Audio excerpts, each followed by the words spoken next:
ಎಂದು ತಿಳಿದು ಜಲಂಧರನು ಈಗ ಯುದ್ಧ ಮಾಡಲು ಹಿಂದೆಗೆದರೆ ಮುಂದೆಯಾದರೂ ಇವರಿಂದ ದೇವೇಂದ್ರಾದಿಗಳಿಗೆ ತಾಪು ತಪ್ಪುವುದಿಲ್ಲ.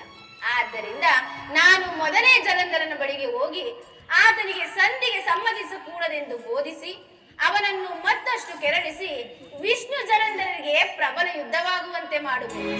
ಆಗ ಅಸುರ ಶಿಕ್ಷಕನು ಅಮರ ರಕ್ಷಕನೂ ಆದ ಶ್ರೀಮನ್ನಾರಾಯಣನು ಪುರಂದರನಿಗೆ ಮತ್ತೆ ದೇವಲೋಕಾಧಿಪತ್ಯವನ್ನು ಕೊಡಬಹುದು. ಆಗ ದೇವತೆಗಳಿಗೆ ಆನಂದವು, ನನ್ನ ಕಣ್ಣುಗಳಿಗೆ ಹಬ್ಬವೂ ಆಗುವುದು. ನಾರಾಯಣ ನಾರಾಯಣ.